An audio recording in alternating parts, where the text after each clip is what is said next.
আজকে আমরা আবার চুঁচুড়া থেকে কলকাতায় ফিরছিলাম। মানে আমার শ্বশুরবাড়ি থেকে আমাদের কলকাতার ফ্ল্যাটে। আমরা তো বেশ দুজনে গল্প করতে করতে বাড়িই ফিরছিলাম, তো হঠাৎ করে আমাদের দুজনেরই মনে হলো আজকে একটা সিনেমা দেখতে গেলে কেমন হয়। তারপর আর কি সঙ্গে সঙ্গে টিকিট কেটে ফেললাম স্পাইডারম্যানের। অ্যাকচুয়ালি আমরা অনেকদিন ধরেই প্ল্যান করছিলাম এই সিনেমাটা দেখতে আসার, কিন্তু কিছুতেই হয়ে উঠছিল না, হয় টাইম হচ্ছিল না, নাহলে সিট পাচ্ছিলাম না। তো ফাইনালি আজকে আমাদের টাইমও হয়েছে, আর ফর্চুনেটলি আমরা কোয়েস্ট মলে দুটো সিটও পেয়ে গেছিলাম। আমাদের শোটা ছিল রাত 12টা থেকে।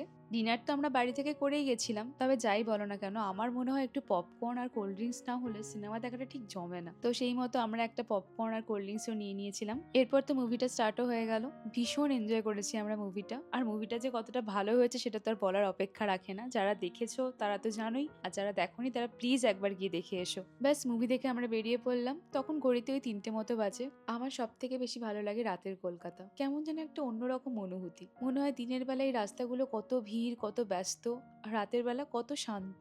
আমার যে শুধু সিনেমাটা ভালো লেগেছে তাই নয়, রাতের এই ড্রাইভটাও আমি ভীষণ এনজয় করেছি। দুজনে গল্প করতে করতে বাড়িয়ে পৌঁছে গেলাম। চলো, তোমাদের সাথে আবার কাল দেখা হচ্ছে।